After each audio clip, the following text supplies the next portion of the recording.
Alright, I've been digging through all my shit. And if none of you believe it, inside that box, look at it.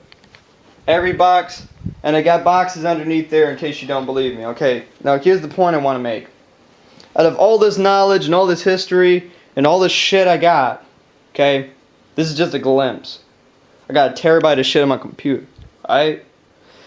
Here's what I want to say. In the 1970s, everyone talked about a little something no one even talks about, a little something something. It's called urban decay. Probably never even fucking heard of it. Now, what was happening was in Vietnam, people were getting drafted, shipped off against their will. People protested. The government said, "Shut up, motherfucker." And what they did in Wisconsin and goddamn shot people in Chicago on that bridge going shoot people. And that's all it fucking was. We go to the movie Taxi Driver by Martin Scorsese. A bunch of shit that happened in this movie wasn't even scripted, like the woman shows her to you, hey. That's the way it fucking was. The guy comes back from Vietnam, and the guy's like a schizo and a loon, and he ends up trying to assassinate the Republican candidate for president. Gee, I wonder what the fuck that's about. And then this game here, of fiction, but it talks about the real shit. Your character at the end of the game, the black dude, he ends up joining the Black Panthers and getting gunned down by the FBI. The Sarge lives in Minnesota in the mountains with his dog Ho Chi Minh. The big dude, that guy there, I don't know any of their names except for Doc, the main character here. And my point is that he becomes a mercenary and supposedly tried to assassinate Reagan. And this guy becomes a doctor in downtown Chicago and says that the U.S. is going to collapse due to anarchism. And it's just going to be like, you know, torn apart by drugs and violence, and it's just total fucking collapse. Watch the Arnold Schwarzenegger movie with John Belushi, and it's called Red Heat. Talks about the same shit. Here's another movie that talks about the same shit. The Death Wish movies. Out of all the Death Wish movies, it's the third one. How you gotta defend your fucking home against the Crips and stuff with rocket launchers and M60 machine guns, and he's a veteran from the Korean War and stuff, and you know he's got to go and fight off these gangs, and he comes back from Korea and all the people are fucking nuts and loons and all the rest of it, and they say, well, there's gonna be a socialist revolution. The first socialist revolution happened in goddamn France and got hijacked by the crazy son of a bitch named I mean, look at all this. Look at this shit. Look at this. Can you imagine reading all that? 950 pages, you know? And Napoleon sent the bearskin hats in and took over Parliament. They said, how dare ye, killed his cousin. This book here I highly recommend. It's called LAPD. That's easy to remember. Okay, it's by this Joe Dominic dude. He worked for the LA Times, okay? That's the dude, okay? And this book is about the race war. It's about all the shit that we're experiencing now. Any of you people out there think this shit's new? It's not. Black people... Here, help me out here. Alright, black people and all this stuff. This isn't anything new, people.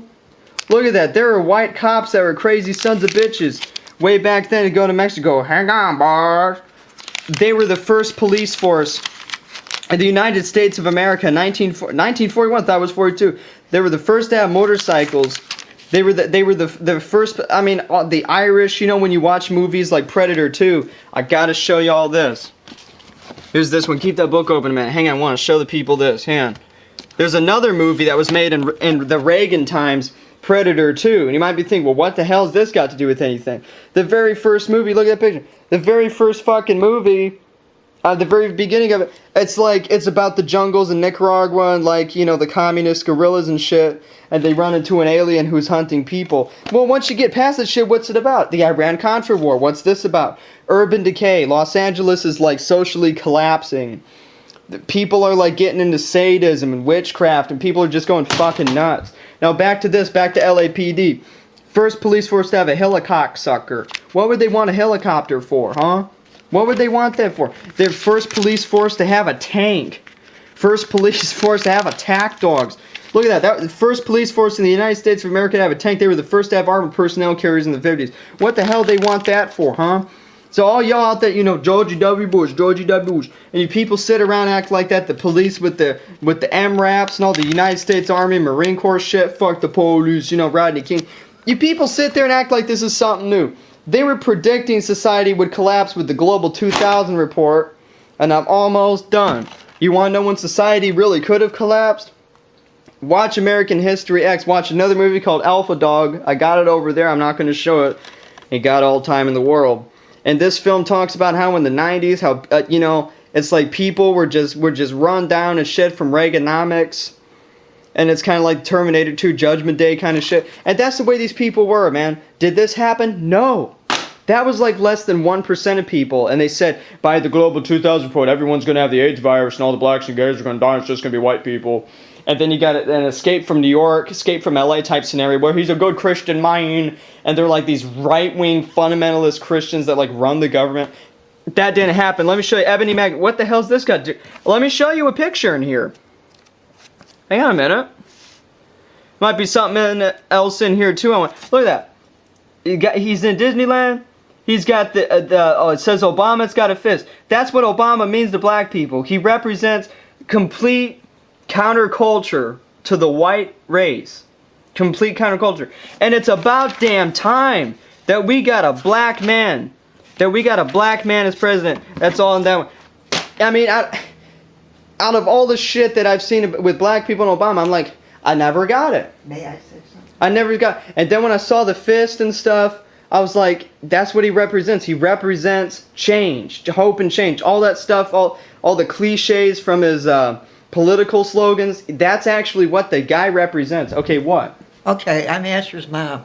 I just want to say that in this time, if everybody believes in each other, we believe in the goodness that's in all of us, and stick together, then it will be we the people again.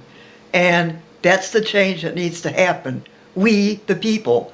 Each person means something. You're not a number. You're a human being. You know, God put life in you. Whether you believe in God or not, you've got life in you, and that life is worth something. I've been fighting to save mine for almost 7 years now, so that I can raise my son by myself. So, you know, I'm just telling you, because I don't know how many more months, years, days, whatever I've got to say this. But, you know, I lived through the 60s. I lived through the 70s. I'm 61 years old.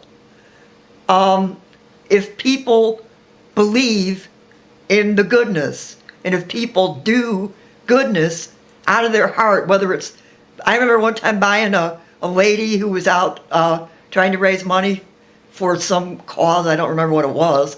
It was really cold outside. And just something in my head said, man, if that was me, I'd be like freezing. And I went and I bought her a big cup of hot cocoa with marshmallows and a package of cookies. And I went over and I took it to her. And I said, don't think I'm nuts or something, but I was just sitting there. You know, I saw your stand and I thought, if that was me, what would I like? You know, you have no gloves. Here's a nice warm cup of hot cocoa. And anyway, she got tears in her eyes. You know why? Because somebody did something good. I'm not talking about big, giant things. You don't got to be rich.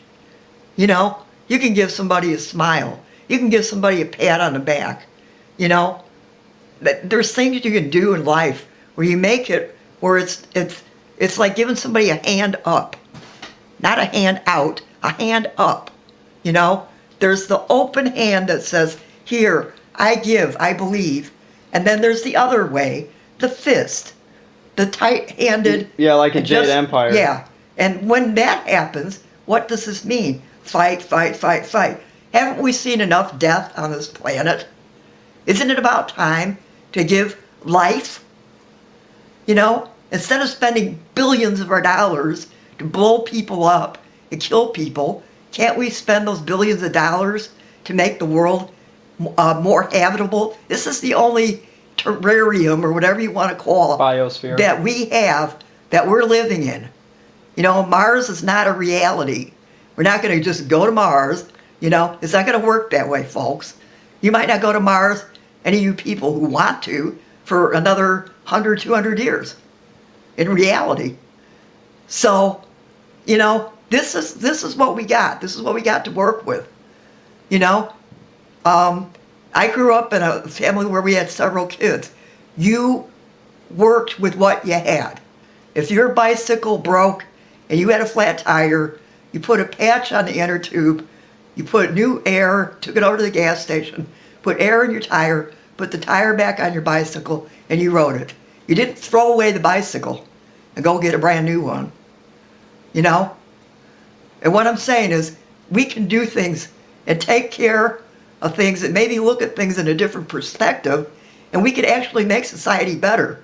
I say, let the young people, like they did this in Chicago, they let the young people paint the buildings, each ethnic group, and it was so pretty, you know?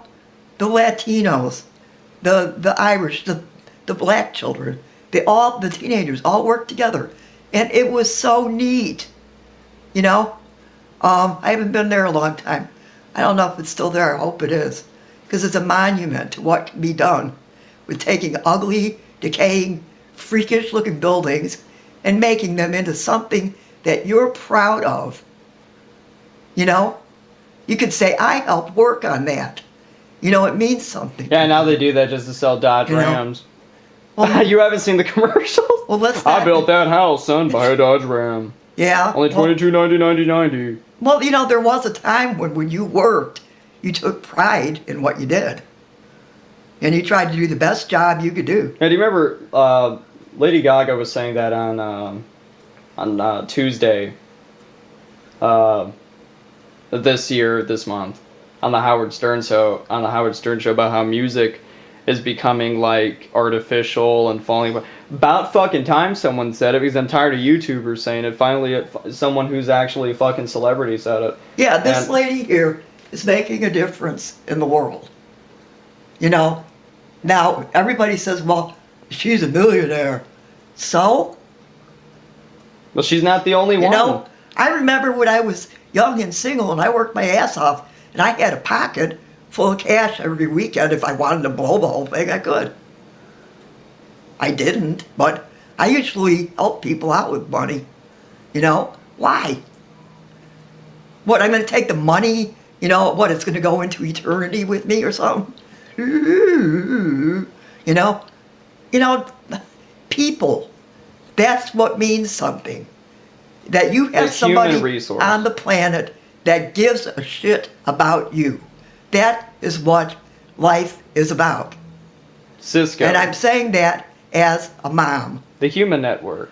You know, the love for my son has kept me alive for 7 years. You know, when I was given a death sentence.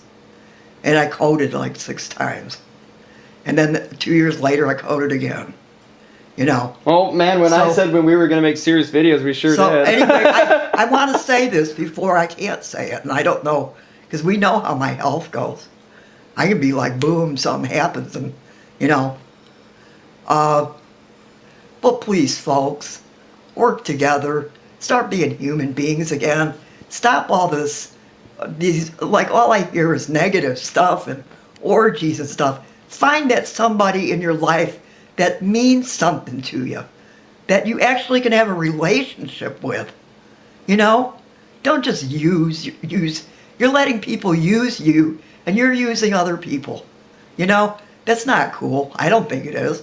That's no different if you're doing that with food, with money, with your body, with whatever I remember it is. she went through that shit. Yeah. Well, don't let yourself have respect for this. You know, God made you. They used to say that, I think, on the West Side. God made me, and God don't make junk. Well, that's the truth. Some of you're not know? going to hear in the Midwest. And that's It's more like God made my church give me that's fucking money. all I got to say. All Look, right. I love everybody, and I just wanted to say that while I have time to say it. Later, bro.